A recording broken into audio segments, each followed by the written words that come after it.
দিয়ে শুরু করব। আপনার আ রাষ্ট্রপতি নির্বাচনে আপনার ভোট না দেয়াটা আলোচনায় আসছে। আপনি একটা গণমাধ্যমে দেখছিলাম কেন আপনি ভোট দেন নাই সে বিষয়ে আপনি বলেওছেন। তারপরেও একটু আপনার কাছে জানতে চাওয়া আ যে এই যে আ আপনি আসলে বলেছেন যে এটা একটা অনর্থক আয়োজন। এই অনর্থক আয়োজনের মধ্যে আসলেই তো মানে আ ভোট দিলেও রাষ্ট্রপতি হয়ে যাবেন মির্জা ফখরুল ইসলাম আলমগীর, না দিলেও আসলে সেরকমটাই হয়ে যাবেন। কিন্তু এই পুরো অনর্থক আয়োজনে শুধুমাত্র সরকারি দলই না, বিরোধী দলও যুক্ত হলো। তারা আবার একজনকে প্রার্থীও করলেন কর্নেল অলি আহমেদকে। ভোটা তিনি আবার কিছু সংখ্যক ভোটও পেলেন। মানে কেন? এর মাহাত্ম্যটা কি? এত আয়োজন করে অনর্থক কাজটা করবার মাহাত্ম্য কি? এটা তো আসলে বিরোধী দল বলতে পারবে কেন তারা এটার অংশ নিল বা কেন তারা এটার অংশ হলো। সো আমি তো এটা বলতে পারবো না। এক। দুই হচ্ছে যে দেখুন আমার কাছে মনে হয়েছে যে আহ নিঃসন্দেহে মির্জা ফখরুল ইসলাম আলমগীর বাংলাদেশের বেশিরভাগ মানুষের এবং আমার অত্যন্ত শ্রদ্ধার অত্যন্ত সম্মানের একজন ব্যক্তি। কিন্তু আসলে গণতন্ত্র মানে হচ্ছে যদি ভোট আপনি মিন করে থাকেন সেখানে একটা অনিশ্চয়তা থাকতেই হবে এবং সেই অনিশ্চয়তাটা যদি না থাকে তাহলে এটাকে আমি ভোট না বলে রাদার আমি মনোনীত বলতে পারি, তাই না?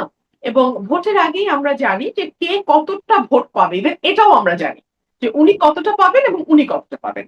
তো এটাকে আমি কি করে ভোট বলি, তাই না? এটা একদম আমার খুবই ক্ষুদ্র জ্ঞানে আমার কিছুতেই এটা ভোট মনে হয়নি।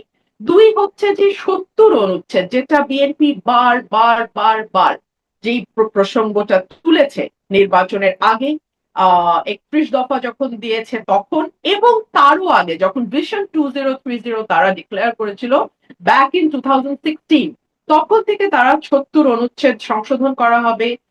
দলের এমপিরা দলের সিদ্ধান্তের বাইরে গিয়েও তারা তাদের স্বাধীন মতামত প্রকাশ করতে পারবে, ভোট দিতে পারবে, এগুলো তারা ক্যাম্পেইন করেছে। সেই ক্যাম্পেইনের আমি একটা অংশ ছিলাম, কারণ সেই ক্যাম্পেইন আমিও করেছি 2016 সাল থেকে। আমিও বলেছি যে যেহেতু আমি তখন বিএনপির অংশ ছিলাম, আমি ৭০ অনুচ্ছেদ আমরা যদি ক্ষমতায় যাই, বিএনপি যদি ক্ষমতায় যায়, ৭০ অনুচ্ছেদে আমরা বড় ধরনের একটা সংস্কার আনবো, যে অর্থ বিল এবং সরকারের প্রতি অনাস্থা এরকম কিছু মেজর জায়গা ছাড়া বাংলাদেশের যে কোনো ইস্যুতে সরকারি দল হোক বিরোধী দল হোক তারা স্বাধীনভাবে তাদের ভোট দিতে পারবে। এই নির্বাচনের আগে বা এই মনোনয়নের আগে আমরা দেখলাম যে সরকারি দলের চিফ হুইপ একেবারে ঘোষণা দিয়ে বললেন যে দলের বাইরে যদি কেউ ভোট দেয় তাহলে তার সংসদ সদস্য পদ হুম। থাকবে না। তার মানে কি তাদের এক ধরনের সন্দেহ ছিল যে দলের বাইরে ভোট যেতে পারে, দলের বাইরে দলের সদস্যরা আর কাউকে ভোট দিতে পারে। কেন তাদের এই সন্দেহ ছিল? যদি তাই থেকে থাকে তাহলে কি আমরা বলতে পারি যে দলের সদস্যদের উপরেই বা প্রার্থীর উপরেই দলের নিজস্ব আস্থা নেই এবং তারা যে ৭০ অনুচ্ছেদের সংশোধনের কথা বলছে সেটা ইমপ্লিমেন্ট করবার মতন নৈতিক সাহস এবং স্বচ্ছতা তাদের মধ্যে নেই। তো হুম। আমার কাছে মনে হচ্ছে যে যেই ৭০ অনুচ্ছেদ নিয়ে এত আলোচনা এত ক্যাম্পেইন এবং আমি যার অংশ আহ সেটা তো আসলে হলো না। হুম। তিন হচ্ছে বাংলাদেশের রাষ্ট্রপতির পদটা অনেকটাই আলংকরিক এবং আমরা নিজেরাই এই কথাটা হুম। বহুবার বলেছি। তো এই কারণে রাষ্ট্রপতি প্রধানমন্ত্রীর ক্ষমতার ভারসাম্য আনতে হবে, আনা হবে, আনবো আমরা ক্ষমতায় গেলে, এগুলো কি এই দলগুলো বলেনি? বলেছে তো। কিন্তু এখন আপনি গত ৬ মাসে আহ এই ধরনের কোনো আলোচনা বা এই ধরনের কোনো উদ্যোগ না দেখবেন সরকারি দল থেকে, না দেখবেন বিরোধী দল থেকে। তো এই যে একটি আলংকারিক পদে আপনি একজনকে দিচ্ছেন, না, বিরোধী হ্যাঁ, দলের যার আসলে বিরোধী দল তেমন থেকে কোনো তো টুকটাক বলেই। বিরোধী দল থেকে তো জুলাই সনদ বাস্তবায়নের জন্য বলছে। আর জুলাই সনদে তো আসলে ভারসাম্য আনার বিষয়গুলো বলা আছে। ৭০ অনুচ্ছেদ, রাষ্ট্রপতির প্রধানমন্ত্রীর মানে ভারসাম্য যেটা বলছিলেন, সে বিষয়গুলো তো আছে। মানে বিরোধী দলের পক্ষ হ্যাঁ, থেকে এগুলো দাবি করে তো। এটা তো কেবলমাত্র আসলে বিরোধী দলের ইস্যু ছিল না, এটা ছিল আওয়ামী লীগের বাইরে বাকি যত দল আজকে আপনি হুম। সংসদে দেখতে পাচ্ছেন প্রত্যেকের হুম। দাবি। কিন্তু সেটা ইমপ্লিমেন্ট করবার জন্য যেই আহ সদিচ্ছাটা বা সেটাকে ইমপ্লিমেন্ট করতে বাধ্য করবার জন্য যেই চাপটা, কোনোটাই কিন্তু আমরা সেভাবে দেখছি না। হ্যাঁ, কিছু টুটকা কথা বলা হচ্ছে, হ্যাঁ করা হবে, করতে হবে, এই পর্যন্তই। আপনি দেখেন এখন পর্যন্ত কিন্তু আমরা সেই প্রেশারটা বা সেই চাপটা বা সেই সদিচ্ছাটা সরকারের তরফে হুম। আমরা দেখি নাই। তো এটা যেহেতু একটি আলংকারিক পদ, হ্যাঁ, অর্নামেন্টাল পজিশন, বাট একটা মানে head of the state, head of the মানে স্টেট দিন রাষ্ট্রপতি, এটাকে আমরা একজন মানে যিনি সকল দল মতের কাছে গ্রহণযোগ্য, অরাজনৈতিক, হুম। নিরপেক্ষ একজন ব্যক্তি, হ্যাঁ, গ্রহণযোগ্য বললে অনেকে আবার আমার সঙ্গে তর্ক তুলবেন, তবে কি উনি গ্রহণযোগ্য নন? হুম। না, আমি সেই অর্থে বলিনি। আমি বলেছি নির্দলীয়, সকলের কাছে গ্রহণযোগ্য। সকলের কাছে গ্রহণযোগ্য হলে তো রাষ্ট্রপতি পদে একজন দাঁড়াতেন, দুজন দাঁড়াতেন না। তার মানে আরেকটা দলের কাছে মনে হয়েছে না উনি না হয়ে উনি হলে ভালো, তাই না? তো আমরা যদি বিচারপতি শাহাবুদ্দিনের মতন 1991 এর কথা বলছি, বিচারপতি শাহাবুদ্দিনের মতন একজনকে আমরা পেতাম 1996 এ যাকে প্রেসিডেন্ট করা হলো। তো তাহলে হয়তো যেটা সকলের জন্য গ্রহণযোগ্য, যার কোনো দলীয় হিস্ট্রি নাই, তাহলে হয়তো বেটার হতো। কারণ যেহেতু আপনি ৭০-এর বাইরে যাচ্ছেন না, যেহেতু আপনি ভোটটাকে ঠিক ভোট রাখছেন না, সো তাহলে আপনি এমন একজনকে দিন মানে এমনিই তো যিনি আপনিও আসলেই বললেন যে সকলের কাছে আপনিই তো গ্রহণযোগ্য। বললেন এটা আলংকারিক একটা পদ। ফলে রাজনৈতিক ব্যক্তি যাক, অরাজনৈতিক ব্যক্তি যাক, কি বা যায় আসে? আলংকরিক হলেও সামান্য কিছু পাওয়ার তার কাছে আছে। এবং বিশেষ করে যখন সরকার কোনো ক্রাইসিস এ পড়বে, যখন কোনো জরুরি অবস্থা জারির মতন অবস্থা তৈরি হতেও পারে। যেমন 5th অগাস্টের পরে একটা স্পেশাল সিচুয়েশন, একটা স্পেশাল সার্কামস্ট্যান্স তৈরি হচ্ছিল। তখন রাষ্ট্রপতির প্রয়োজনীয়তাটা বা রাষ্ট্রপতির পারফরম্যান্স এর ক্ষেত্রটা কিন্তু অনেক বৃহৎ। তো সে কারণেই তখন রাষ্ট্রকে রক্ষার একটা ব্যাপার হয়। রাষ্ট্রকে রক্ষার একটা প্রশ্ন আসে। সে কারণেই আমি এটা আমার মত। আমার সঙ্গে আপনার একমত হুম। হতে হবে না। আমার সঙ্গে বাংলাদেশের আপনি কারো আপনি কি একমত এমন হওয়ার কারো দরকার কথা নাই। বলতে পারেন? অরাজনৈতিক ব্যক্তি কিন্তু সকলের কাছে গ্রহণযোগ্য। মানে ৫ই আগস্টের পরে আমরা দেখলাম ডক্টর ইউনূসের নাম এসেছিল। তিনি হয়ে গেলেন প্রধান উপদেষ্টা। এই রাষ্ট্রপতি নির্বাচনেও তার নামটা আলোচনায় ছিল। আ ফলে তিনি কি আপনার পছন্দের হতে পারতেন? বা আপনার মনে হয় কি? কে হতে পারতেন গ্রহণযোগ্য অরাজনৈতিক? এটা তো রাজনৈতিক দলগুলো মিলে আলোচনা করবে। আমি তো নাম প্রস্তাব আমি এককভাবে করতে পারি না। এটা রাজনৈতিক দলগুলো সেই ইচ্ছাটাই তো নাই শারমিন। আমার প্রশ্নটা হলো সেই জায়গাটাতে যে ওই সদিচ্ছাটুকু যে আচ্ছা আসেন খুঁজি। আসেন বের করার চেষ্টা করি। আচ্ছা পাইলাম না। ঠিক আছে হইল না। তাইলে আসেন আমরা ভোট দেই। কথা বুঝো শারমিন। যে আমরা ১ম এ খুঁজলাম, পেলাম না। হুম, ১ম ধাপ। ২য় ধাপে আসছে ভোট। ভোট যদি হয় তাহলে ৭০ এখানে প্লে করতে পারবে না রোল। তাহলে যার, যার খুশি শেষে প্রার্থী দেবেন। সেই প্রার্থীকে যার খুশি সে ভোট দেবে। এই এই স্বাধীনতাটুকু এমপিদের দেওয়া উচিত ছিল, এটা আমার মত। এবং আমার মনে হয়েছে যে এই প্রহসনের আসলে অংশ হওয়ার কোনো অর্থ নেই। But that doesn't necessarily mean that I don't support Mirza Fakhrul Islam Alamgir. No, not at all. I have my full respect and honor for him. আমার তার ব্যাপারে কোনো প্রশ্ন নাই। কিন্তু এটা আসলে ব্যক্তি সংক্রান্ত বিষয় নয়। কিন্তু ওইটা এটা কি একটা হলো? মানে প্রিন্সিপালের ওই যে ব্যাপার। সকলের কাছে গ্রহণযোগ্য, ওই বিষয়টা কি আসলে হলো? কারণ দেখলাম জামায়াতও মানে বিরোধী পক্ষের তারাও বিষয়টাকে এক্সাক্টলি। অ্যা স্বাচ্ছন্দ্যে মেনে নিচ্ছে। এমনকি আওয়ামী লীগের পক্ষ থেকেও আমি দেখছিলাম যে সাবেক প্রধানমন্ত্রী একটা ভয়েস রেকর্ড আরকি বা একটা কথোপকথনের অংশ উনার তিনিও উনার বলছিলেন যে ভয়েসটা আমি হ্যাঁ, শুনেছি যে উনি বলছেন যে আ বা ইউনূস সাহেবের জিভ লক হ্যাঁ, করছিল হ্যাঁ। প্রেসিডেন্ট হওয়ার জন্য। ভালো হয়েছে তাকে করা হয়নি। উনার রাগটা হচ্ছে ইউনূসের হুম, উপরে। হুম, হুম। না, উনার খুশি হচ্ছে ইউনূস হতে অন্তত পারে নাই। একজন রাজনৈতিক ব্যক্তিকে, রাজনীতিবিদকে করা হয়েছে বলে তিনি বিএনপিকে ধন্যবাদও জানিয়েছেন। সেই অংশেই ছিল। হ্যাঁ, হুম, না দ্যাট ইস ফাইন। আমি যদি সেটা হয় তাহলে আওয়ামী লীগ বলতে পারতো যে আমাদের মানে তাহলে সকল দল মিলে যদি মনে করতেন, আপনি বুঝেন আমি তাত্ত্বিক আলোচনা যেটা করছি যে হুম, সকল দল মিলে যদি একটা নাম প্রস্তাব করতেন, সেটা অলি আহমেদ হোক, সেটা মির্জা ফখরুল ইসলাম আলমগীর হোক, কিংবা সেটা ডক্টর ইউনূস হোক, যেই হোক না কেন, এক হতে পারে সেটা একটা প্রসেস। যে সকলে মিলে আমরা একটা নাম দিলাম। হুম, দ্যাট ইজ ফাইন। ২ হতে পারে, যদি সেটা না হয় তাহলে ভোটের ক্ষেত্রে কোনো ৭০ অনুচ্ছেদের বাধা হুম, থাকতে পারবে জি, না। এটা হলে হয়তো আমি নিজেই মির্জা ফখরুল ইসলামকে ভোট দিতাম। আমি হুম, ভোটটা দিতাম। কিন্তু আমার আর্গুমেন্টটা ওই জায়গাটাতে না। আমার আর্গুমেন্টটা হচ্ছে ৭০ অনুচ্ছেদের বাধাটা আপনারা কেন রাখছেন? এবং আপনি দেখেন মুনাফেকিটা কোথায়? এই নির্বাচন হওয়ার পরই স্বরাষ্ট্রমন্ত্রী আবার বলছেন হুম, হুম। যে, "আমরা ৭০ অনুচ্ছেদের বাধা তুলে দেব।" তো তাহলে তুমি এই ভোটের আগে তুললা না কেন? মানে এই এই মুনাফিকিগুলো ভালো লাগে নাই আমার কাছে। এই সিম্পল, আর কিছু না। আর যে নতুন মন্ত্রিসভায় যারা নতুন মুখ যারা যোগ হলো, আ আপনার সেই সেই নতুন যোগটাকে কেমন মনে হলো? যারা নতুন আসলেন? আমার কাছে মনে হয়েছে যে এটা একটা ভিন্ন রকম দৃষ্টান্ত এবং এই দৃষ্টান্তটি আমার ভালো লেগেছে। কেন ভালো লেগেছে? যে নরমালি আমরা মন্ত্রীদের পারফরম্যান্স একবার মন্ত্রী হয়ে যাওয়ার পর সেটার কোনো আর রেটিং আমরা করি না যে আচ্ছা অমুক অমুক মন্ত্রী ভালো করছে উনি থাকবেন, বা অমুক মন্ত্রী ওনার জায়গায় হয়তো অত ভালো করছেন না, তো ওনাকে আমরা সরিয়ে অন্য কোথাও দেই। এইটা কিন্তু আমরা অতীতে কখনো দেখি নাই।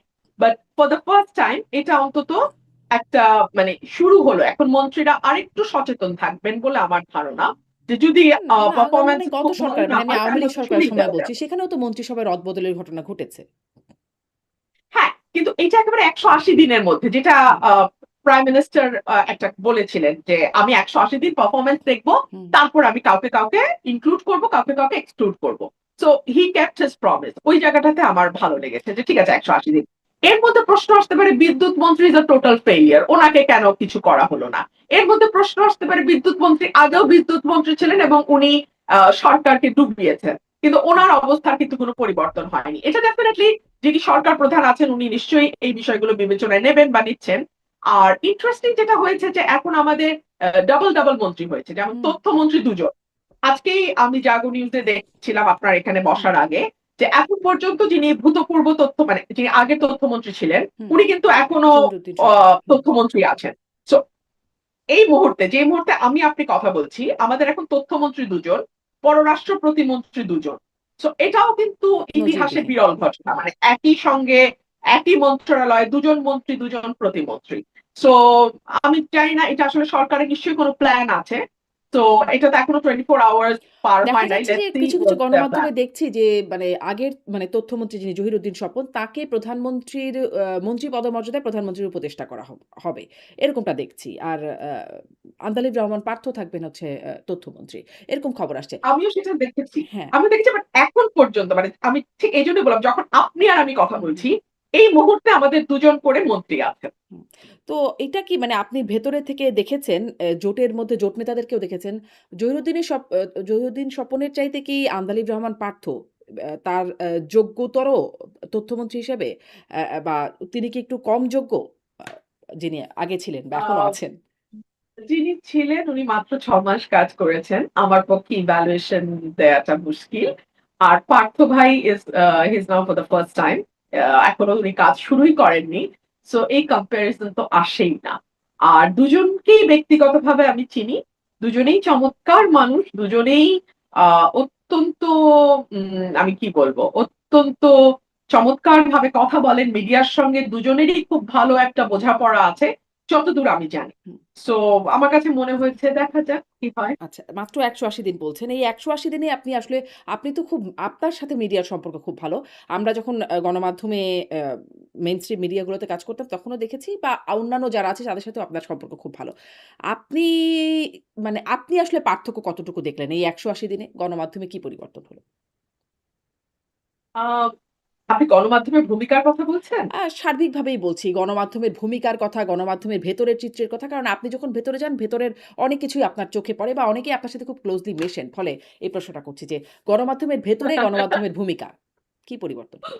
আ দেখুন, গণমাধ্যমের মধ্যে এক ধরনের ভীতি কাজ করছে। মানে আগের আমলে চাপে হোক, self censorship এর জন্য হোক বা মালিক পক্ষের চাহিদা অনুযায়ী হোক, তাদেরকে একভাবে কাজ করতে হয়েছে। হ্যাঁ? যেটা হয়তো অনেক সময় প্রফেশনাল এথিক্স এর সাথেও এক ধরনের ক্ল্যাশ তৈরি হয়েছে। মানে হতে বাধ্য হয়েছে। মালিক পক্ষের চাপ আছে, এজেন্সির চাপ আছে। সব মিলিয়ে গণমাধ্যম ওয়াজ আন্ডার প্রেশার। তো আন্ডার প্রেশার এ তাদের কিছু কাজ হয়তো অনেক সময় করতে হয়েছে যেটা প্রফেশনাল এথিক্স এর সাথে খুব ভালোভাবে যায় না। কিছুটা বিচ্যুতি হয়। আর আমাদের মতন দেশে এটা খুব একটা আ আশ্চর্যের ব্যাপারও না। ঠিক আছে? সেখানে এখন আবার তাদের মধ্যে সেই ভীতিটা কাজ করছে যে এখন আমাদের আরো সুপার সার্ভিস দিতে হবে। হ্যাঁ? ওই সরকারকে আমরা যেভাবে সার্ভিস দিয়েছি এখন তো আবার একেবারে 180 ডিগ্রি ডিফারেন্ট একটা গভর্নমেন্ট। তো এখন এদেরকে আবার যতটুকু না দরকার প্রফেশনালি তার চেয়ে বেশি সার্ভিস তাদেরকে হয়তো অনেক সময় দিতে হতে পারে। একটা ভীতি গণমাধ্যমের উপর ১ম দিকে খুবই কাজ করেছে। এটা হয়তো এখন অনেকটাই কমে আসছে।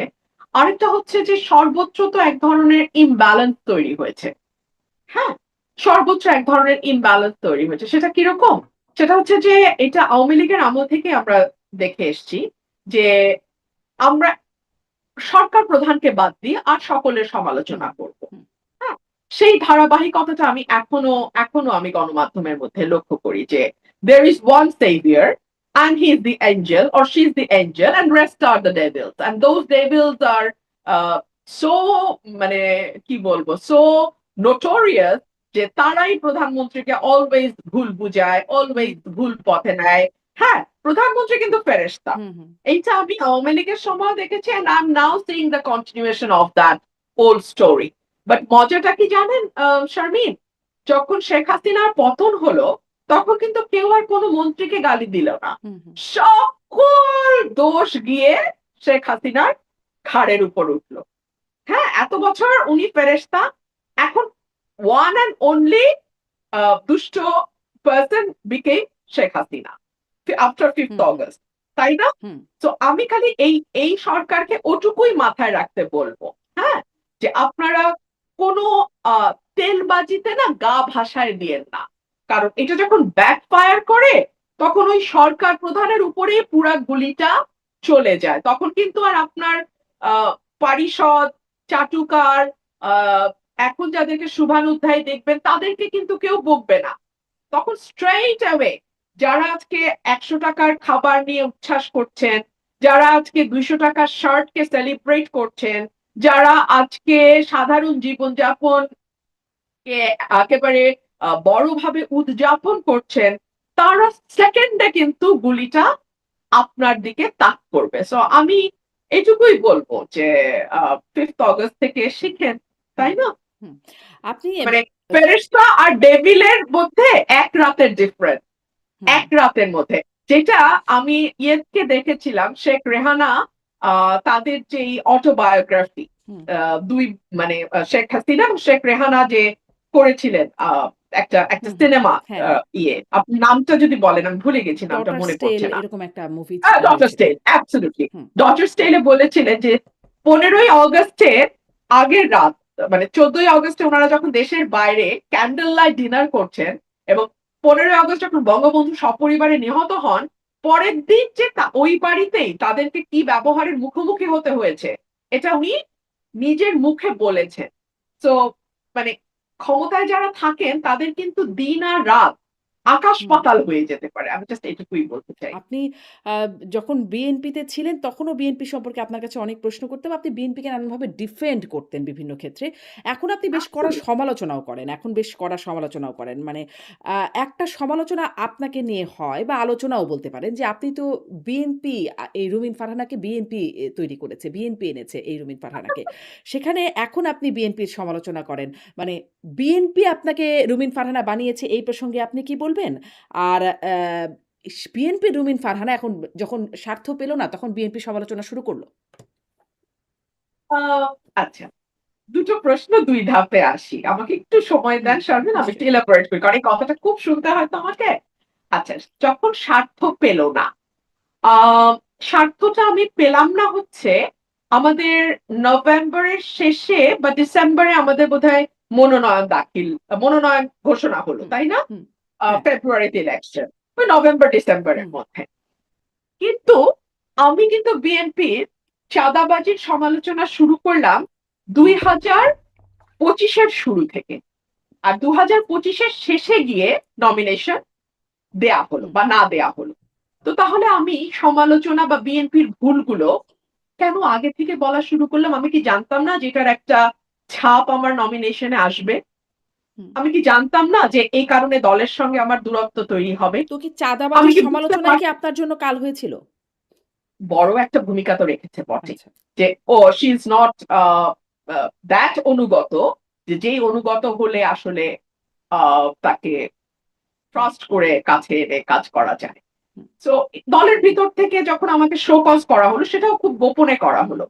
কারণ দল জানে আমি যা বলছি তা সঠিক বলছি। তো আমাকে শো কজ করলে সেটা আরেকটা সমালোচনা হবে।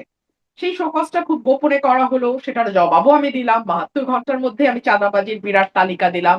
বিএনপি শুধু চাঁদাবাজি না, অন্তর্কোন্দল এবং নানান রকম আ সংঘর্ষে জড়িয়ে পড়ছিল বিএনপি নিজেদের ভেতরে এবং জামাতের সঙ্গে, অন্য দলগুলোর সঙ্গে। সেগুলো নিয়েও আমি খুব স্ট্রংলি মিডিয়াতে কথা বলেছি এবং সেটা আপনি এত ওয়েল ডকুমেন্টেড না আজকাল সব কথা যে just you it's within your fingertip, just go and Google it, ইউটিউবে যান, ইউ উইল ফাইন্ড ইট। তো এটা আমি আপনাকে ওভাবে আমার ব্যাখ্যারও দরকার নেই, আপনারা সবাই জানেন যেটা আমি করেছি। তো পাইনি বলে করেছি ব্যাপারটা তা না। এখন আসেন যে আপনাদের সঙ্গে যখন আমি টক শোতে বসেছি আওয়ামী লীগের আমলে, তখন আমি বিএনপি কে খেয়ে না খেয়ে ডিফেন্ড করেছি। কেন করেছি? হুম। করেছি বিকজ এত দুর্দশা বিএনপির জীবনে কোনোদিন আসে নাই, এবং বাংলাদেশে কোনো পলিটিক্যাল পার্টিও এত খারাপ অবস্থায় আমার সেন্স হওয়ার পর পড়ে নাই। কারণ আমি জন্মেছি 81 সালে, তো আওয়ামী লীগ যদি তাদের দুর্দশার কথা দাবি করে সেটা 75 থেকে 81, হুম। ঠিক আছে? তো ওটা আমার জন্মের আগেকার কথা। আমার জন্মের পরে আমি কোনো পলিটিক্যাল পার্টিকে এত ভয়াবহ দুর্দশায় পড়তে দেখি নাই, যেটা আমি 13 সাল থেকে 24 পর্যন্ত বিএনপি কে দেখেছি। আর তখন তখন যদি আমি গুমের বিরুদ্ধে কথা বলি, ইলেকশন ইঞ্জিনিয়ারিং এর বিপক্ষে কথা বলি, আমি যদি হিউম্যান রাইটস ভায়োলেশন নিয়ে কথা বলি, আমি যদি করাপশনের বিরুদ্ধে কথা বলি, সবগুলো কিন্তু অটোমেটিক্যালি বিএনপির পক্ষে যায়, হুম। সবগুলো অটোমেটিক্যালি বিএনপির পক্ষে যায়। তো যেহেতু বিএনপি তখন পাওয়ারে ছিল না, বিএনপি তো স্টিয়ারিং এ ছিল না, তো না, বাংলাদেশের কিন্তু ধরেন ইলেকশন ইঞ্জিনিয়ারিং এর কথা আপনি বললে সেটি বিএনপির মানে সেটি আওয়ামী লীগের বিপক্ষে যায় তা নিশ্চিতভাবে। বা আপনি গুম, খুন এসবের বিরুদ্ধে মানবাধিকার বিরুদ্ধে কথা মানে বিষয়ে কথা বললে সেটি আওয়ামী লীগের বিরুদ্ধে যায়। কিন্তু বিএনপির পক্ষে কি করে যায়? কারণ বিএনপিও তো আসলে তত্ত্বাবধায়ক সরকার ব্যবস্থাকে কলুষিত করার পেছনে যেটিকে অজুহাত করে ধরে আওয়ামী লীগ আসলে পুরো ব্যবস্থাটাকেই বাতিল করে দিল। সেই একই মানে কাজটা বিএনপি সেই ইতিহাসটাও অনেক আপনিও জানেন, আমিও জানি বা সবাই আসলে কম বেশি জানে। ফলে না বলি।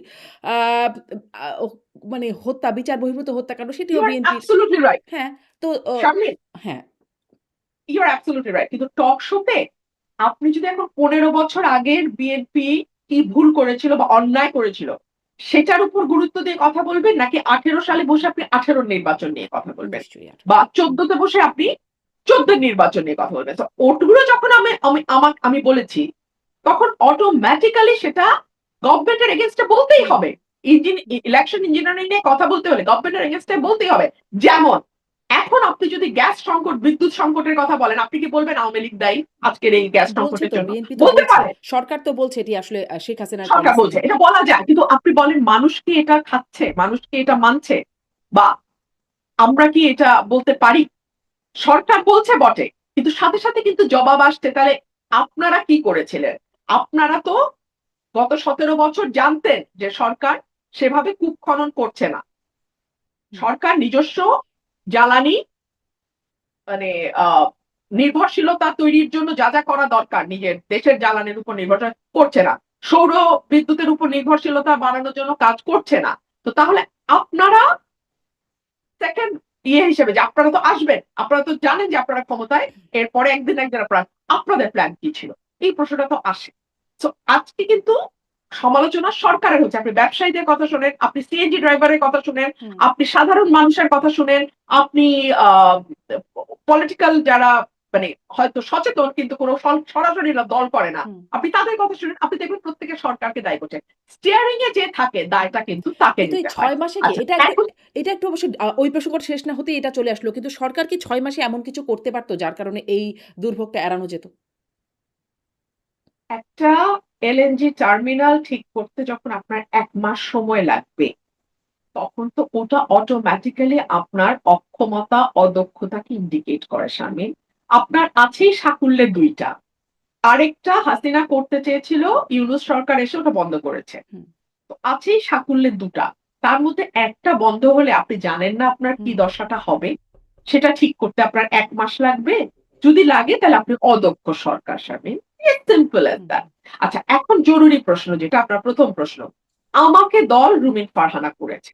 এই যে এই কথাগুলো বলার মাধ্যমে একভাবে যারা এই কথাগুলো বলছে তারা দাবি করছে যে রুমিন ফারহানা হ্যাজ বিকাম সামথিং।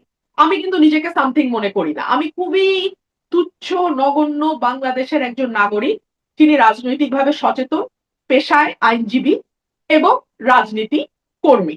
এটা হচ্ছে আমার নিজের পরিচয়। কিন্তু আপনি যখন বলেন যে রুমিন ফারহানাকে রুমিন ফারহানা বানিয়েছে, তার মানে আপনি ধরে নিচ্ছেন আমি একটা কিছু হয়েছি।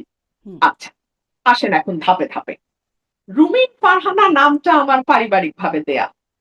এটা বিএনপি নামটা আমাকে দেয় নাই। এটা আমি আমার বাবা-মা আমার হুম, জন্মের পরে রুমিন ফারহানা নামটা রেখেছেন।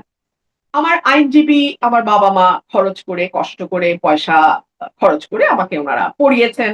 আমিও কষ্ট করে পড়াশোনা করে আইনজীবী হয়েছি। কোর্টেও দৌড়াদৌড়ি করতে হয়, পেশা চালাই, এইভাবে করছি। এখন আপনি যদি মনে করেন বিরাট একটা কিছু আপনি করেছেন, তাহলে কি করেছেন আপনি? আপনি আমাকে ১০ বছর আমি বিএনপির কথা বলছি, আমাকে সহ আন্তর্জাতিক সম্পাদক করেছেন। বিএনপিতে এরকম সহ আন্তর্জাতিক সম্পাদক আরো ১-১৫০ আছে। সকল সহ। আন্তর্জাতিক সহ আন্তর্জাতিক সরি সহ আন্তর্জাতিক ছিল আরো ৫ টা, আন্তর্জাতিক ছিল আরো ৫ টা। মোট ১০ টা ছিল আন্তর্জাতিকেই। আর সহ অন্যান্য হুম, সব সহশিক্ষা, সহ প্রশিক্ষণ, সহ স্বাস্থ্য, সহ কর্মসংস্থান ইত্যাদি, ইত্যাদি ধরলে আরো ৩ ছিল। তো তারা কেউ কেন আসলে আ নামে উদ্ভাসিত হইল না? ১ মহিলা এমপি আমাকে বিএনপি বানিয়েছিল। তো বিএনপির ৮১ সালের পর জন্ম হচ্ছে ৭৭। ৭৭ থেকে আজকে ২০২৬ কত হুম, বছর হলো? ৪০ নাকি না? হুম, হুম, ৫০ হুম, কত হলো? ৪৫। হুম, আচ্ছা এই ৪৫, ৪৭, ৪৫, ৪৭ বছর বয়সে টোটাল মহিলা এমপি বিএনপি কয়টা বানিয়েছে? প্রায় ১০০০ হুম, খানেক। হুম, তো ১০০০ খানেকের মধ্যে কয়টা নাম আসলে আপনি বলতে পারবেন? হুম। না, মানে ব্যারিস্টার আমি লতিফুর রহমান আপনি আমি যোগ্য। আমি কিন্তু না, না আপনি শারমিন আমাকে একটু শেষ করতে দেন। নিশ্চয়ই। কারণ এটা তারা হুম, এত বলে শারমিন আমাকে একটু বলতে দেন। আচ্ছা। হুম, আমি নিজেকে বাংলাদেশের নাগরিক, বটতলার উকিল এবং একজন রাজনৈতিক কর্মীর বাড়ি কিচ্ছু মনে করি না। কিন্তু আপনি যখন বলেন বিএনপি আমাকে রুমিন ফারানা বানাইছে, তার মানে আপনি মিন করেন যে আমি রুমিন ফারানা বিরাট একটা কিছু হয়ে গেছি। তো বিরাট একটা কিছু যদি হয়ে থাকি, তাহলে বিএনপি আসলে আমাকে কি বানাইছে? মহিলা এমপি বানাইছে। তো মহিলা এমপি তো এখন পর্যন্ত প্রায় হুম, কয়েক হাজার হইছে। আপনি ১০ জনের নাম বলেন। না, না থাক ৫ জনের বলেন না প্লিজ। হুম, ৫ জনের বলেন। আপনি তো সচেতন সাংবাদিক। আপনি বলেন না। না মানে কিংবা ধরেন কিন্তু ওই প্ল্যাটফর্মটা যদি আপনাকে না দিত, তাহলে কি আপনি এই রুমিন ফারহানা হতে পারতেন? মানে বিএনপির ওই প্ল্যাটফর্ম ব্যবহার করে অনেকেই পারেন নাই। কিন্তু আপনি পেরে গেছেন। ২০১৩ সাল থেকে আমি মিডিয়াতে কথা বলছি হুম, এবং আমার একটা স্টাইল আছে যে স্টাইলটার কারণে আসলে আর ১০ জন টকারের সঙ্গে আমার একটা ডিফারেন্স একদম। তৈরি হয়। হুম, স্টাইলটা হচ্ছে আমি আমার মেধা কম, আমার মনে রাখার শক্তি কম, আমার স্মরণ শক্তি কম। সে কারণে না আমি তথ্য সব হাতের কাছে নিয়ে যেতাম। পত্রিকার কাটিং রাখতাম। আমি লিখতাম, Google সার্চ করে লিখতাম। আমি বইগুলোতে যা তথ্য পাই সেগুলো টুকে রাখতাম। কারণ আমার তো বুদ্ধি কম হুম, এবং মেধাও কম। সো আমাকে এগুলো সব ডকুমেন্টেড করতে হতো।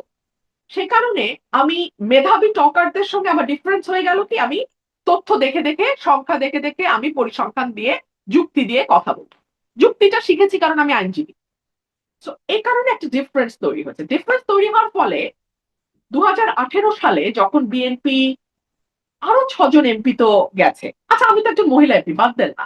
আরো ৬ জন পুরুষ বিপুল বিক্রমে বিএনপির টিকিটে গেছে পার্লামেন্টে। তারা কেন স্বমহিমায় উদ্ভাসিত হতে পারল না? কিংবা ধরুন আ জিয়াউর রহমানের আমলে আপনি আমাকে বলেন তো এমপি তো খুব তুচ্ছ ব্যাপার। প্রতি সংসদে ৩০০ টা করে থাকে। আর অলংকার ধরলে ৩৫০ টা থাকে। আমি তো একটা অলংকার ছিলাম, অলংকারিক এমপি ছিলাম, তাই না? সো আপনি আমাকে জিয়াউর রহমানের আমলের আ শিক্ষা প্রতিমন্ত্রীর নামটা বলেন তো? তিনি তো মন্ত্রিত্ব পাইছিলেন। হুম, যিনি হইছিলেন। আমি বলতে পারব না। মানে হুম। আপনি বলতে পারবেন মনে কিনা? তো করতে পারি না। হ্যাঁ। কিংবা ধরেন ৯১ সালে আ খালেদা জিয়ার আমলে আ হুম, বাণিজ্য মন্ত্রী বা বাণিজ্য প্রতিমন্ত্রীর নামটা বলেন তো?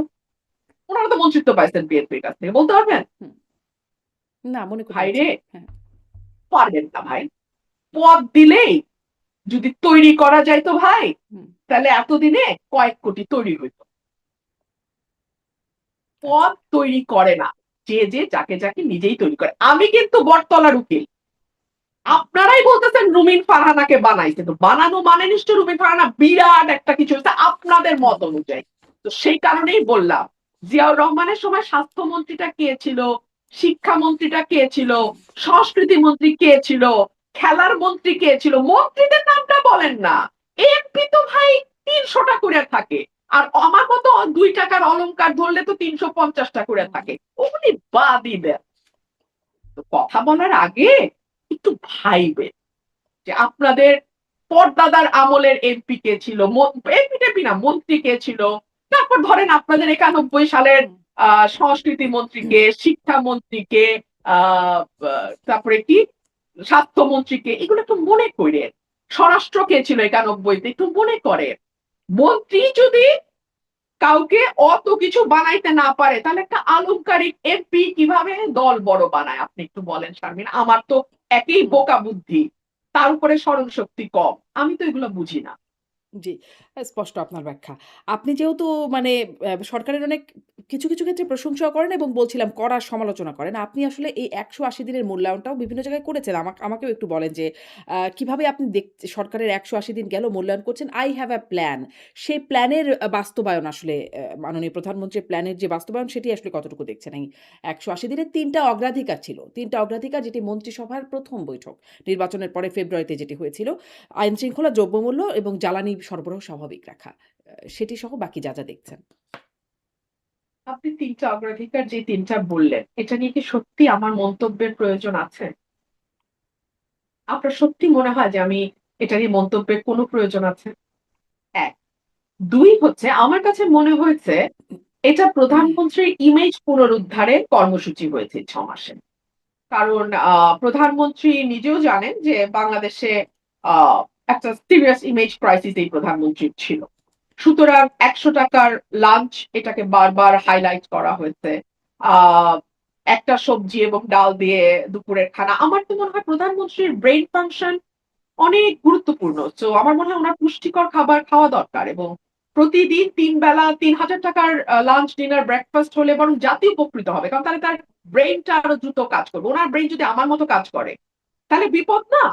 আমি ৳৫০ লাঞ্চ খাইতে পারি। কারণ আমার ব্রেইনের তো কোনো দাম নাই। কিন্তু উনি তো প্রধানমন্ত্রী।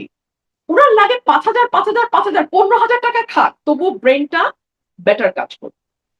আর তারপরে যেমন ধরুন সস্তা শার্ট, সাদা শার্ট, এটা একটা ইমেজ। মানে এগুলো মানুষ কিভাবে নিচ্ছে না নিচ্ছে ওটা তো আসলে আশপাশে যারা থাকে তাদেরও একটা মেধার লেভেলের ব্যাপার আছে। হ্যাঁ? উনারা উনাদের বুদ্ধি মতন ইমেজ পুনরুদ্ধারে কাজ করছেন। কিন্তু এটা তো উনাদের বুদ্ধি মত।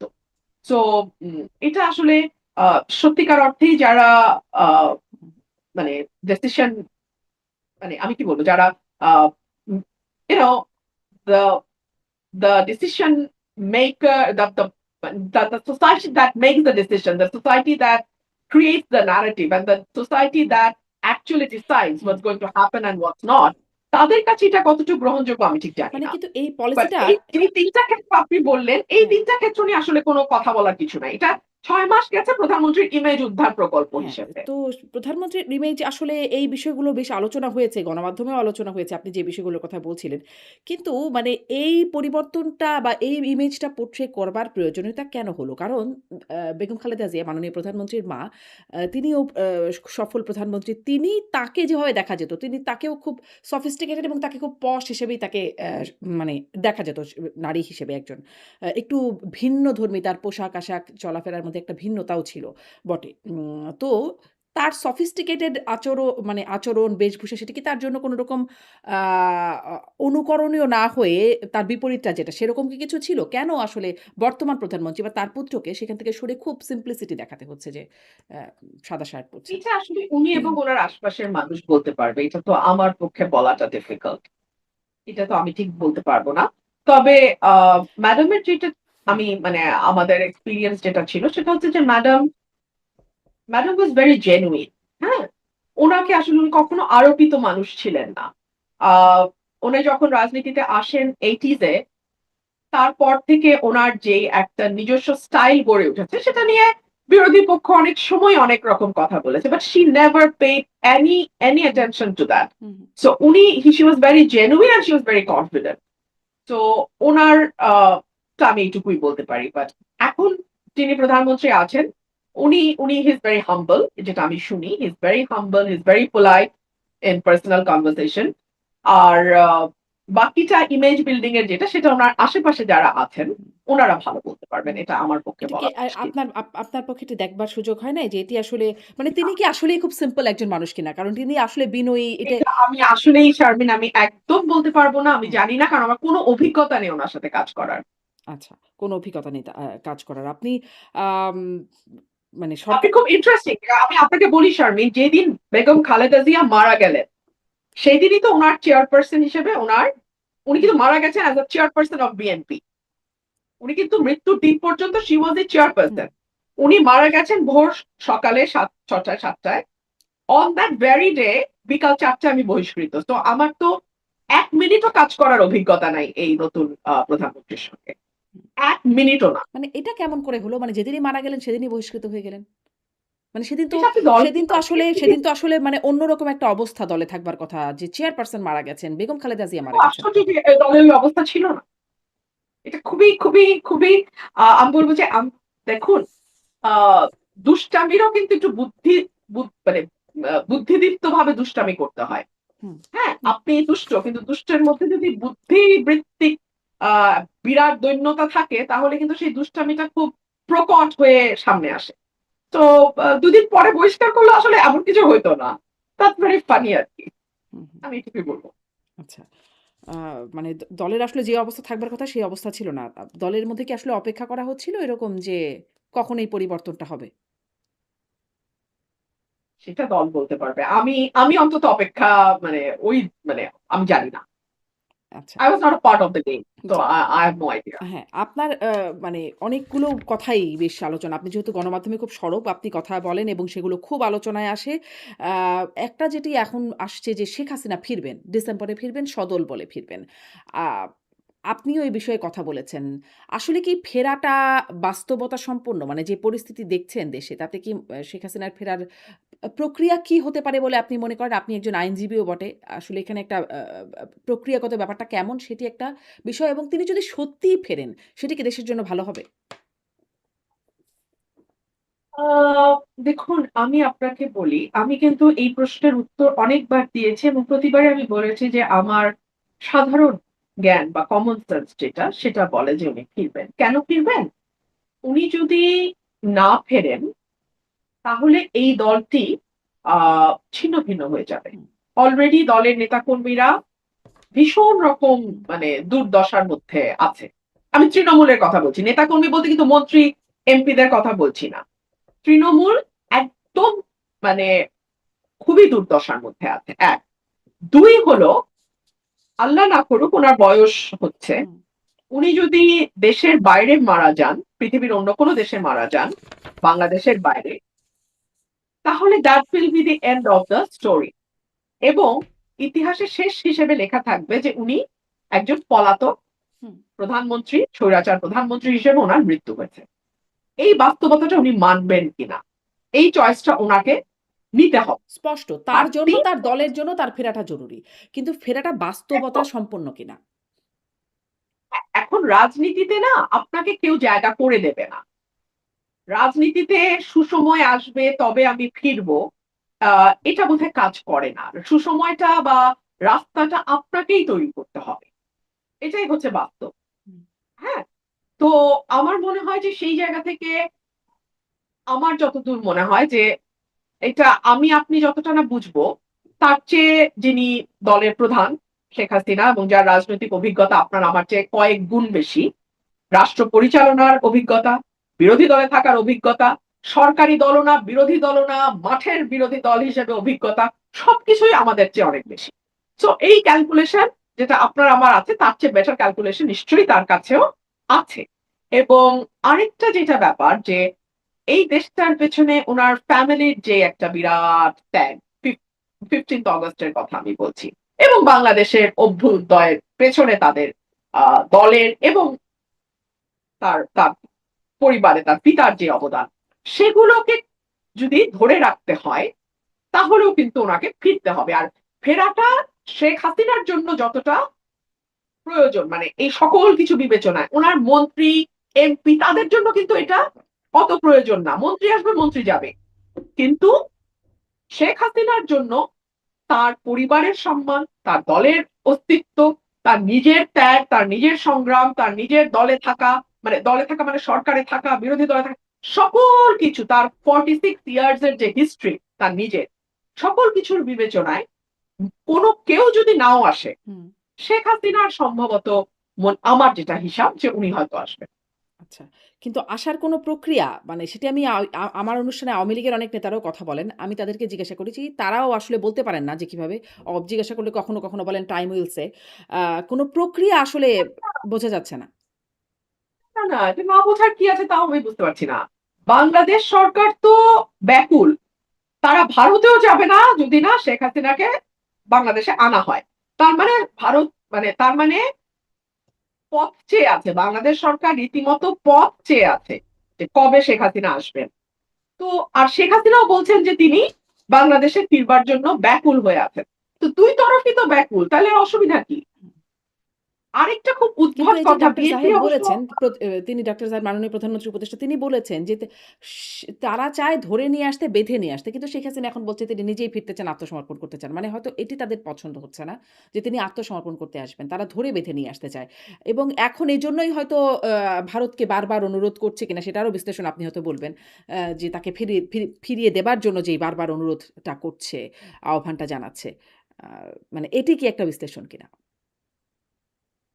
ওনার বাংলাদেশে, তাকে বাংলাদেশে এনে বিচারের মুখোমুখি দাঁড় করানোটা কি সরকারের উদ্দেশ্য, নাকি বিষয়টাকে নিয়ে খেলাধুলা করা সরকারের উদ্দেশ্য?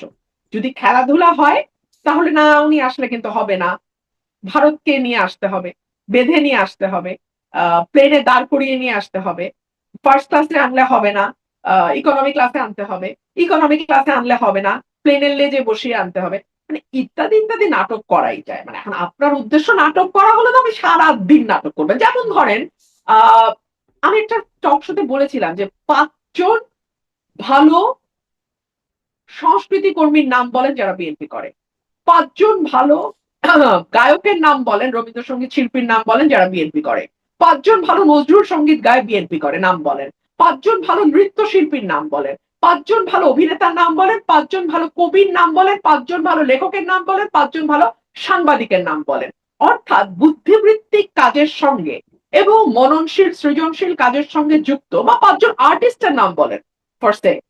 আপনি পারবেন না ভাই, আপনি দিস্তার পর দিস্তা রিসার্চ করতে পারেন, আপনি পাবেন না। সে কারণে বিএনপির বুদ্ধিবৃত্তিক যে দৈন্যতা, তার ফলে বিএনপির কর্মীরা দেখে অনেকে বলে আমি শেখ হাসিনাকে কি কি জানি কি ফিরায় আনবার চেষ্টা করছি। আরে ভাই, আমি করতে গেছি? আমি কি পুলিশ? আমি কি মন্ত্রী? আমি কি স্বরাষ্ট্র মন্ত্রণালয়ের দায়িত্বে? আমি কি আইন মন্ত্রণালয়ের দায়িত্বে? আমি কি প্রধানমন্ত্রী? আমি কি করে শেখ হাসিনাকে ফিরে আসবো? আমি আইনজীবী, বটতলার উকিল হিসেবে আমি যেটুক বুঝি আমি ওইটুক বলি, রাজনীতি একজন কর্মী হিসেবে আমি যেটুক বুঝি আমি ওইটুক বলি, হুম। নাকি ওইটুক তোমাদের মন মতো না হলে বলাও যাবে না, তাই না? তো এই যে ইডিয়টিক কথাবার্তা বিএনপি বলে, আমার মনে হয় যে বিএনপির, কিন্তু আমার মনে হয় যে মানে এরকম বোকার মতো কথা বলার চেয়ে চুপ থাকাটা বেটার। মুখ বাঁধা ছালার দাম কিন্তু লাখ টাকা। যতক্ষণ পর্যন্ত না তোমার স্টুপিডিটিটা একেবারে দৃশ্যমান হয়ে যাচ্ছে ততক্ষণ পর্যন্ত তুমি বরং বেটার ইউ কিপ কোয়াইট। হুম। আমি এটাই বলবো, মানে আমি ফিরায় আনতে চাই। আচ্ছা, হাউ ফানি, মানে who am I to bring her back end how is that possible? I'm not in charge of home, I'm not in charge of law, I'm not in charge of government, so even if I want to, how can I? আচ্ছা, এটিই বলা হচ্ছে হ্যাঁ, যে আপনি ফিরিয়ে আনার চেষ্টা করছেন। কিন্তু তিনি যদি ফিরে আসেন বলে Very আপনার fun. যে ধারণা, তিনি ফিরে আসলে আসলে কি পরিস্থিতি ভালো হবে? নাকি সেটি আরো মানে খারাপ কিছু? শুনেন ভাই, এই সরকার যে ৩টা অগ্রাধিকার বললেন, গ্যাস, বিদ্যুৎ, জ্বালানি, হুম। আইন শৃঙ্খলা, দ্রব্যমূল্য, দ্রব্যমূল্য। আইন শৃঙ্খলা, ৩টাতে অশ্বডিম্ব প্রসব করছে। এর উপরে যদি শেখ হাসিনা বাংলাদেশে আসে, এইটা আমি এই বছরের শুরুতে বলছিলাম, সবচেয়ে বড় বেকায়দায় পড়বে হাসিনা, এই সরকার। না পারবে তাকে ফাঁসি দিতে, ফাঁসি না দিলে অন্য যে রাজনৈতিক দলগুলো আছে তাদের কেউ কেউ এমন অবস্থা তৈরি করবে যে দেশে একটা অচল অবস্থা তৈরি হবে। না পারবে তাকে মানে কারাগারে নিতে, কারণ শেখ হাসিনা বাংলাদেশে পাড়া দেওয়া মাত্রই হুম। নেতা কর্মীদের মধ্যে যে একটা উদ্দীপনা তৈরি হবে, সেই উদ্দীপনা সামাল দেওয়ার মতো শক্তি সরকারের আছে কিনা সেটাও একটা প্রশ্ন। এই প্রসঙ্গে আপনাকে আরেকটা কথা আমি মনে করিয়ে দিই। তখনও কিন্তু নমিনেশন হয় নাই। ওই যে বলে নমিনেশন না পেয়ে বলতেছি। তখনও কিন্তু নমিনেশন হয় নাই। নমিনেশনের আলাপও হয় নাই। এটা সম্ভবত ২৫ সালের এপ্রিল-মে এর কথা। ২০২৫ সালের এপ্রিল-মে এর কথা। আমাদের একটা প্রোগ্রাম ছিল আলোচনা। ওখানে মির্জা ফখরুল ইসলাম আলমগীর সাহেবের মেয়ে উপস্থিত ছিলেন, মেয়ের জামাইও উপস্থিত ছিলেন। এটা একটা মানে ইন্টেলেকচুয়াল ফোরাম আলোচনা। বাট মানে অডিয়েন্সের সামনে। সেখানে আমি বলেছিলাম যে বিরোধী দল হিসেবে আওয়ামী লীগকে সামলানো নেক্সট টু ইম্পসিবল কাজ। আওয়ামী লীগকে সবসময় বলাই হয় যে তারা বিরোধী দলে থাকবার জন্যই তাদের জন্ম। মানে তারা বিরোধী দল হিসেবে তাদের পারফরমেন্স এরকম। সেটা তারা দীর্ঘ পাকিস্তান আমলে বিরোধী দলে তারা তাদের ভূমিকা পালন করেছেন। দীর্ঘ মানে হুম, সেই চিন্তা করে দেখেন সেই ৪৭ থেকে আরম্ভ করে ৭১ পর্যন্ত বিরোধী দল। তারপরেও বাংলাদেশ স্বাধীন হবার পরে বিরোধী দল অনেক সময় অনেকগুলো বছর। So, বিরোধী দলে আওয়ামী লীগ হচ্ছে একটা আতঙ্কের নাম। তো শেখ হাসিনা যদি বাংলাদেশে ব্যাক করে এবং ওনার নেতা কর্মীরা তাতে যেভাবে একটা উজ্জীবিত হয়ে পথে নামবে বা ইয়ে করবে, এই পুলিশ আর এই ইয়ে দিয়ে আপনি তাকে সামাল দিতে পারবেন? আপনি তো মাইনাস আওয়ামী লীগই দেশ সামলাইতে পারতেছেন না, আইন শৃঙ্খলা সামলাইতে পারতেছেন না, কোনো কিছুই সামলাইতে পারতেছেন না। তো প্লাস আওয়ামী লীগ যখন মাঠে বিরোধী দল হিসেবে থাকবে, অবস্থা কি দাঁড়াবে আপনি একটু মানুষ পটে কল্পনা করেন তো। হুম, আমি এটুকুই বললাম। হুম। তাহলে আর কি আসলে হবে না হবে তাহলে কেন আমার আসলে বোঝা যাবে না। সরকার এত বারবার মানে শেখ হাসিনাকে ফেরানোর আবেদন করছে? আপনি অবশ্য নাটক শব্দটাও ব্যবহার করছিলেন। কারণ এইটা প্রশ্নটা এভাবে করবার একটা বিশেষ কারণ হচ্ছে ধরেন ১৪-১৫ তারিখের মানে খবরের কাগজগুলো যদি দেখি তাহলেও দেখছিলাম যে তারেক রহমান ভারতে যাচ্ছেন, প্রধানমন্ত্রী যাচ্ছেন সেরকম প্রস্তুতি চলছে বা প্রস্তুতি শেষের দিকে এরকম নানান রকম আলোচনা। সময়টাও নিয়ে আলোচনা হচ্ছিল। কখনো ২১শে আগস্টের কথা হচ্ছিল বা ১ম মানে এই সপ্তাহের মধ্যে যাবেন এরকম খবর আসছিল। তারপরে দেখা গেল যে এনসিপির নেতারা নাহিদ ইসলাম, আসিফ মাহমুদ, সজীব ভুইয়ারা তারা বেশ শক্ত ভাষায় বললেন যে তিনি যেতে পারবেন না। গেলে দেশের মানুষের সাথে গাদ্দারি হবে। এরকম কথা বললেন এবং তারপরে দেখা গেল আ আসলে পররাষ্ট্র মন্ত্রণালয় থেকেও বলা হচ্ছে যে তারেক রহমান যাবেন কিন্তু তার জন্য শর্ত হচ্ছে শেখ হাসিনাকে ফিরিয়ে দিতে হবে। মানে সহায়ক পরিস্থিতি হলে তিনি যাবেন। এরকম একটা কথা বলা হলো। আ আসলে তিনি ভারতে যাবেন। ভারতে যাওয়ার জন্য শর্ত কি আসলেই শেখ হাসিনা ফিরিয়ে দেওয়া? শেখ হাসিনাকে ফিরিয়ে দেওয়ার ব্যাপারে এত জোর তাহলে কেন দিচ্ছেন? আপনি যে এই বিশ্লেষণটা দিলেন সেটি তো তারাও জানেন, তারাও বোঝেন। এই বিষয়ে তারেক রহমান সাহেব আমার সাথে আলাপ করেন নাই। হুম, তো ওনার মনের ভিতরে কি আছে এটা একমাত্র উনি জানবেন, ওনার কাছের ব্যক্তিরা জানবেন। আমি জানি না। আমি একজন অবজার্ভার হিসেবে আমি যা দেখি আমি আপনাকে তাই বললাম। হুম, আমার ক্যালকুলেশনে যদি একটা শর্ত দেয়া হয় ভারতে যাওয়ার সেটা হচ্ছে কোনোভাবেই যেন শেখ হাসিনা বাংলাদেশে আসতে না পারে। হুম, এইটুকুই বললাম। আচ্ছা। শোনেন, তারেক রহমান সাহেব ১৭ বছর এক্সাইল ছিলেন লন্ডনে। শেখ হাসিনা যান নাই লন্ডনে। উনি কি এগুলা তাল বাহানা করছেন তারেককে ফেরত না দিলে লন্ডন যাব না? হুম। এইসব বাহানা আমার কাছে ভাই বাহানা। আর গুহ্য কথা আমার সাথে কেউ শেয়ার করে নাই। সো আমি জানি না। তাহলে কি আপনার কি মনে হয়? বা যদি এটাও কি কোনো জানেন কিনা? তারেক রহমান কি যাচ্ছেন ভারতে? ভারতে যাচ্ছেন? আমার কি মনে হয় আমি তো বলে দিলাম। না, না, না। যদি ভারত হ্যাঁ, ভারতে যাচ্ছেন একদম কিনা? ওয়াদাবদ্ধ হয় যে কোনোভাবেই শেখ হাসিনাকে ভারত আসতেই দিবে না। হুম, শেখ হাসিনা প্লেনে চড়লেও ভারত প্লেন থেকে টেনে শেখ হাসিনাকে নামায় রাখবে। তাহলেই কেবলমাত্র সম্ভবত বাংলাদেশ সরকার ভারত সফরে যাবে। আচ্ছা, আচ্ছা। আ ভাই শুনেন। হ্যাঁ, ভাই শুনেন। ধরলাম শেখ হাসিনার কাছে পাসপোর্ট নাই। হুম, সরকার can issue a travel pass now at this moment. Hmm, hmm, And Sheikh Hasina, if she really wants to come back, she can come back tomorrow. Hmm. That's all I can understand. Rest আপনারা চিন্তা করে বলেন। চিন্তা করে নিজেদের উত্তর নিজেরা খোঁজেন। এখন তারেক রহমান যাবেন কিনা? আপনার এই বিষয়ে আপনার মানে বিশ্লেষণ কি? আমি জানি না। আচ্ছা, আপনি জানেন না। আমি জানি না। ২ রকম চাপ আছে। হুম। যেই চাপ জয়ী হয়। এই ২ রকম চাপ কোন পক্ষ থেকে? একটা সফট চাপ দিয়ে যাওয়া উচিত। হুম, প্রতিবেশী বদলানো যায় না। হুম, একটা নতুন শুরু হওয়া উচিত। নতুন একটা ফ্রেশ স্টার্ট যেটাকে বলে সেটা হওয়া উচিত। আ ভারতের সঙ্গে আমাদের অনেকগুলো বিষয় আছে মীমাংসিত এবং অমীমাংসিত।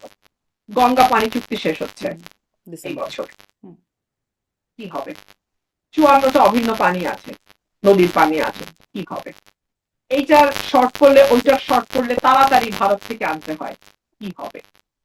ভিসা বন্ধ থাকলে আমাদের দেশের মানুষ, আমাদের সাধারণ মানুষ যারা চিকিৎসার জন্য একটু কম খরচে বেটার ট্রিটমেন্টে যেতে চায় তারা পড়ে যায় বিপদে। তো ইত্যাদি ইত্যাদি অনেক বিষয় আছে। আর একমাত্র আহ, সেটা একটা লেখায় পড়ছিলাম, একটা কলামে একজন লিখেছেন যে একজন কেন, আমি নামই বলি, আমাদের দেশনেত্রী বেগম খালেদা জিয়ার প্রেস সেক্রেটারি ছিলেন ভদ্রলোক, হ্যাঁ। উনি লিখছিলেন যে একমাত্র অতি ব্যাককল ছাড়া কেউ নেক্সট ডোর নেইবারের সাথে সম্পর্ক খারাপ করে না। হুম, অতি ব্যাককল মানুষই কেবলমাত্র নেক্সট ডোর নেইবারের সাথে সম্পর্ক খারাপ করে। উনি সাবেক প্রধানমন্ত্রী বেগম খালেদা জিয়ার প্রেস সেক্রেটারি ছিলেন। তো ওনারই ফেসবুক স্ট্যাটাসটা দেখলেই আপনারা পেয়ে যাবেন। আচ্ছা।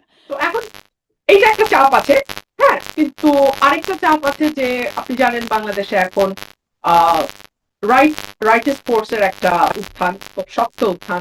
পাকিস্তানের সঙ্গে আমাদের নতুন করে একটা এক ধরনের সম্পর্ক তৈরি হওয়া, তুরস্কের সাথে একরকম নতুন সম্পর্ক, আবার আর একটু দৃঢ় সম্পর্ক বিল্ড আপ করা, ৭৭টা আসন নিয়ে জামাতের পার্লামেন্টে থাকা, এই সব কিছুর তো একটা ইনফ্লুয়েন্স আছে। এবং দিল্লি না ঢাকা, দিল্লি না ঢাকা, এই স্লোগান তো আমরা কিছুদিন আগে পর্যন্ত খুব খুব জোরে জোরে শুনতে দেখেছি। কিন্তু এই স্লোগানের মাঝখানে যখন আবার ভিসা ওপেন হলো, দেখা গেল এক রাতে ১.৫ লক্ষ আবেদন জমা পড়ে গেল, লাইন জট হয়ে গেল, সার্ভার ডাউন হয়ে গেল, ইত্যাদি ইত্যাদি। তো এই আর কি। তো আচ্ছা। দুই রকম চাপই আছে, দেখা যাক। আচ্ছা, একটু আরো ছোট, ছোট করে ২-১ টা ইস্যু কথা বলে ফেলি যে আগস্ট মাস যাচ্ছে, ২১শে আগস্ট গেল। ২১শে আগস্টের সেই বোমা হামলার মামলায় যারা আসামি ছিলেন সবাই বেকসুর খালাস পেলেন। মানে ২৪ জন মানুষ মারা গেছেন সেই বোমা হামলার ঘটনায়। কিন্তু কেউ সেই ঘটনায় দায়ী না। আচ্ছা, যারা খালাস পেলেন ঠিক আছে তারা দায়ী না। কিন্তু কারা দায়ী সেই বিষয়ে কোনো তদন্তও হলো না। ওই সময় যেটা হয়েছিল বিএনপি সরকারের সময় জজ মিয়া একটা নাটক হয়েছিল। সেটি পরবর্তীতে আসলে বিএনপিও বলেছে যে এটি আসলে কিভাবে, কিভাবে হয়েছিল, নানান রকম ব্যাখ্যা ছিল। কিন্তু এখনকার যেটা দেখা গেল যে ২৪ জন মানুষ মারা গেল একটা বোমা হামলায় মারা গেল যখন বিএনপি সরকার ক্ষমতায় ছিল। কেউ এটার জন্য দায়ী না। আ এটি আসলে কেমন হলো? শারমিন, একটা চমৎকার সিনেমা ছিল নো ওয়ান কিল্ড জেসিকা। হুম, আমি জানি না আপনি দেখেছি। দেখেছেন কিনা। জেসিকা নামের একটা মেয়ে খুন হয় এবং হুম, আসামি পাওয়া যাচ্ছে না, তো নো ওয়ান কিল্ড জেসিকা। আহ দেখুন, এটা ২১শে আগস্ট হত্যাকাণ্ডটি, এটি বাংলাদেশের রাজনীতির মোড় পরিবর্তন করা একটা ঘটনা আমি বলবো।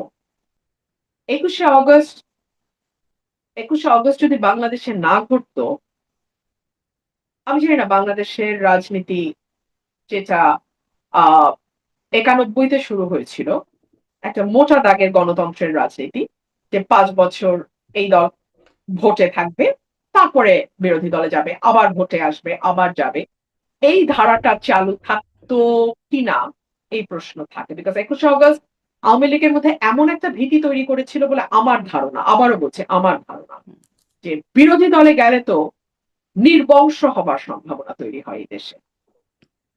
হুম, সো কোনোভাবেই বিরোধী দলে যাওয়া যাবে না, সেটা আপনি তত্ত্বাবধায়ক বাতিল করে হোক, সেটা আপনি ব্যালট বাক্স ছিনতাই করে হোক, সেটা আপনি জাল ভোট দিয়ে হোক, whatever be the case, I cannot be in the opposition.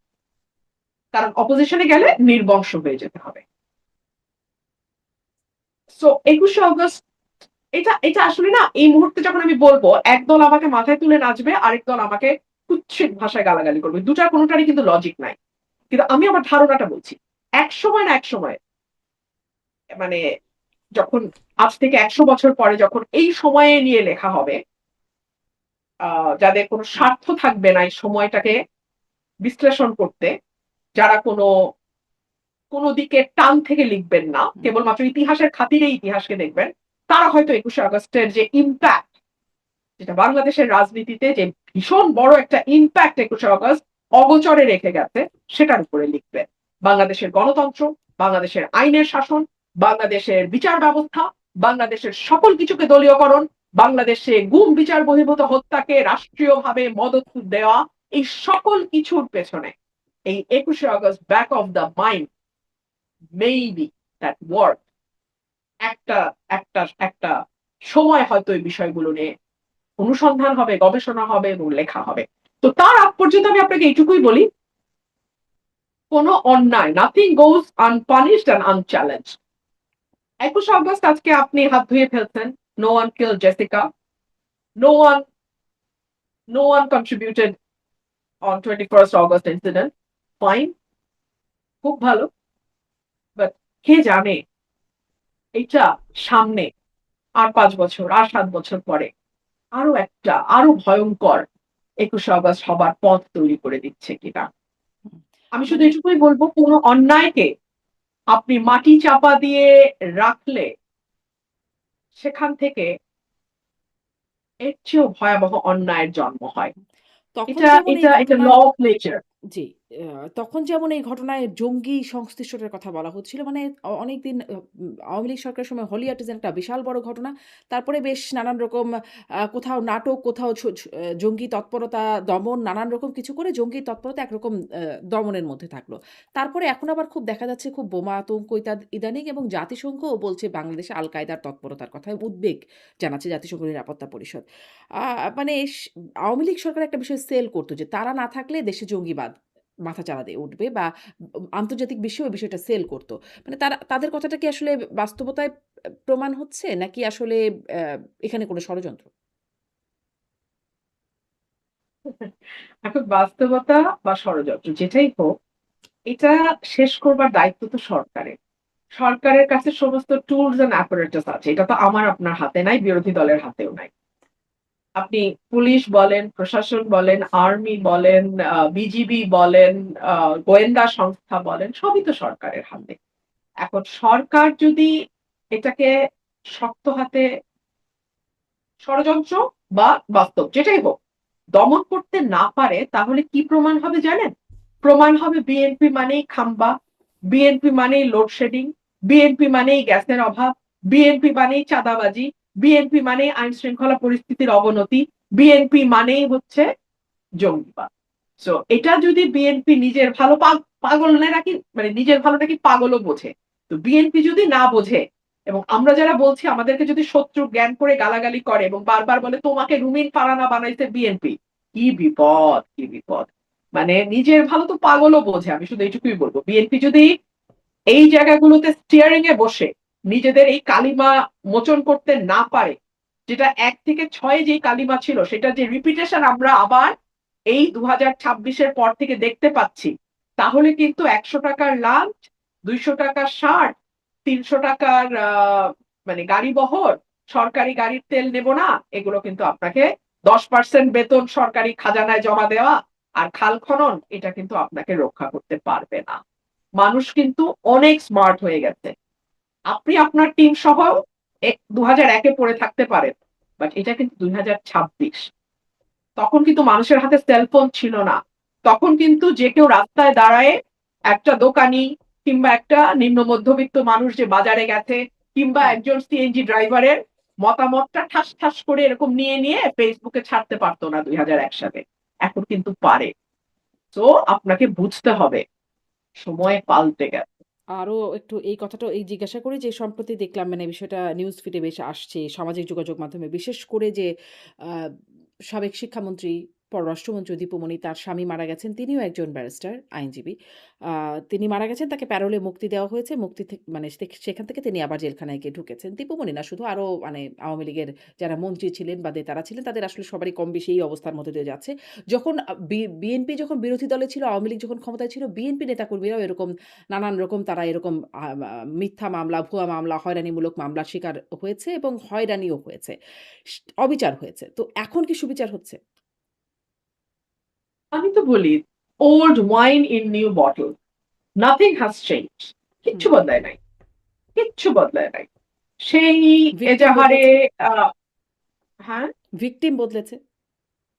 Victim বলতেছে, হ্যাঁ হুম, ভিকটিম বলতেছে। এখন আমার ভয়টা কি, an eye for an eye will make the entire society blind। এবং এই যে এখন হচ্ছে আওয়ামী লীগ আবার হুঙ্কার দিচ্ছে এসে একটা একটা করে দেখে নেব। হুম, হুম, হ্যাঁ, তারা নিজেরাই বলে ফেসবুকে, আপনি খুলেন কমেন্ট গুলো দেখেন যে আমাদের বাড়ি পুড়িয়েছে, পাড়া সহ জ্বালিয়ে দেব, গ্রাম সহ জ্বালিয়ে দেব। তো এই জল এই অগ্নিকুণ্ডেই আমরা থাকবো। আর আপনারা যারা কোনো মতে বিদেশে চলে যেতে পারছেন আপনারা জীবনটা নিয়ে বেঁচে গেছেন। আর আমরা যারা বাংলাদেশে জন্মাইছি এবং বাংলাদেশে আসি আমরা এই আগুনে পুড়েই মরবো। এইটুকুই আমি বলবো। আর কি বলবো বলেন? আমার আর এর বেশি কিছু বলার নাই। একটা একটা নতুন আশা, একটা নতুন স্বপ্ন। সেই স্বপ্ন ৳১০০ লাঞ্চ আর ৳২০০ শার্টে আটকায় গেল। এই স্বপ্নটা তো দেখি নাই রে ভাই। হুম, আমরা তো আরো বড় স্কেলে স্বপ্নটা দেখছিলাম। আরো বিস্তৃত পরিসরে একটা বেটার বাংলাদেশের স্বপ্ন দেখছিলাম। নসিব খারাপ এই বলি। নসিব খারাপ। আপনার আচ্ছা এই প্রশ্নটাও একটু করি। যেহেতু মানে একই আপনি বলছেন old wine in new bottle. আপনি আইনজীবী। আপনার কাছে কি ইনারা কেউ আসেন যারা আসলে এখন অবিচারের শিকার আসেন? বা আপনি তাদেরকে কোন রকমভাবে আইনি সহায়তা দিবেন যদি তারা আসে? না, ইন্টারেস্টিংলি আমার কাছে কিন্তু কোন পলিটিক্যাল মামলা এখন পর্যন্ত আসে নাই। কোন হুম, পলিটিক্যাল মামলা এখন পর্যন্ত আসে নাই। আমার যেটা আরো আরো ইন্টারেস্টিং শারমিন, আমার নেতাকর্মী যারা মানে হাসের ইলেকশন যারা করছে, রুমিন হুম, ফারহানার ইন্ডিপেন্ডেন্ট ক্যান্ডিডেটের ইলেকশন যারা করছে তাদেরকে হরে ধরে মামলা দেওয়া হচ্ছে। হরে ধরে মামলা দেওয়া হচ্ছে এবং সেগুলার জামিন করতে করতেই আমার অর্ধেক দিন পার হয়। হুম, কিন্তু ওই আগের সরকারের কারো না, ওদের কোনো মামলা আমার কাছে এখন আসে নাই। হুম। মানে যদি আসে আপনি নেবেন? আমি দল হিসেবে তো মামলা দেখবো না। আমি দেখবো যে মামলায় হুম, সাবস্ট্যান্সটা কি? মামলার এখন যদি এখন ধরুন আ মানে একজন প্রফেসরের বিরুদ্ধে হত্যা মামলা হয়, হুম, ইউ আন্ডারস্ট্যান্ড? মানে এটা সাবস্ট্যান্স কি দাঁড়ায়, তাই হুম। না? প্রফেসর, সো খেলোয়াড়, সে সঙ্গীত শিল্পী সবার বিরুদ্ধেই হত্যা মামলা হ্যাঁ, আছে। হ্যাঁ, আমি জাস্ট একটা এক্সাম্পল দিচ্ছি আরকি, হ্যাঁ? তো আসে এবং ১ম এ তো প্রাথমিকভাবে যেটা আসে সেটা হচ্ছে জামিনের আবেদন। জামিন কিন্তু খালাস না। হুম, জামিন হচ্ছে একটা ইন্টারিম রিলিফ। মামলা চলমান থাকবে। যদি সাজা হয় আপনি কারাগারে যাবেন এবং মানে জামিনটা কিন্তু একটা অধিকার। হুম, জামিনটা আদালতের একটা ডিসক্রিশন। এখন আমার কাছে কোনটা ভয় লাগে জানেন? আমাদের আদালতগুলোর উপর সরকার তাদের পিপি, এপিপি, ডিএজি, এজি দিয়ে নজর রাখে যে কোন কোর্ট জামিন দিচ্ছে, বেশি বেশি রিলিফ কোন কোর্ট দিচ্ছে। সেই কোর্টের পাওয়ার চেঞ্জ করে দেয়া হয়। সেই কোর্টে অ্যাটর্নি জেনারেল এসে ওপেনলি ধমকায় দিয়ে যায়। ধমকায় মানে এই আপনি বেল দিচ্ছেন কেন? এরকম তো না। ধমকানোটা হয় ঘুরিয়ে ধমকানো। এগুলো আমার আমার নিজের চোখের হুম, সামনে আমি ঘটতে দেখি আজকাল। এগুলো আমি আমার ২৫ বছরের প্র্যাকটিসে দেখি নাই স্বামী। জজ সাহেবরা এখন ভয়ে থাকেন। আমি আমি উচ্চ আদালতের কথা বলছি। হুম, উনারা এখন ভয় থাকেন। জামিন দেবেন কি দেবেন না। আমি আমি ইন্টারিম রিলিফ এর কথা বলছি। আগে তো খালাস হতো বা কনভিক্টেড হতো রাজনৈতিক পরিচয় দেখে। হুম। হ্যাঁ? বড় নেতা হইলে কনভিক্টেড। মিথ্যা মামলায় সাজা দিত। কিন্তু এখন তো জামিনটা পর্যন্ত ডিসাইডেড হয় এজি, ডিএজি, এজি এদের চোখের ইশারায়। এটা ভয়ংকর না ব্যাপারটা? এটা আরো বেশি পিছনে যাচ্ছি আমরা। রুমিন ফারহানা, শেষ করব। কিন্তু শেষ করার আগে আপনার রাজনৈতিক পরিকল্পনা কি? মানে বিএনপিতে ছিলেন, আ সেখান থেকে চলে আসলেন, স্বতন্ত্র নির্বাচন করলেন, এমপি আপনি হলেন আবারও। তার সামনে আপনার রাজনৈতিক পরিকল্পনা কি? আমি মানুষের সাথে ছিলাম, মানুষের সাথে আছি, মানুষের সাথে থাকি। আজকে যদি আমার কথা কোন দলের ভালো লাগে, আপনি নিশ্চিত থাকেন তারা ক্ষমতায় আসার পর আমার কথা তাদের সবচেয়ে বেশি তিতা লাগবে। আজকে যেমন বিএনপির তিতা লাগছে, হুম, আওয়ামী লীগ যদি কখনো ক্ষমতায় আসে, আওয়ামী লীগেরও আমার কথা সমান তিতা লাগবে। হুম। সো আমি আপনি সর্বদা মানুষের বিরোধী সাথে দল। আমার কাছে রাজনীতিবিদ হওয়াটা খুব গুরুত্বপূর্ণ। আমি রাজনীতিবিদ হয়ে উঠতে চাই।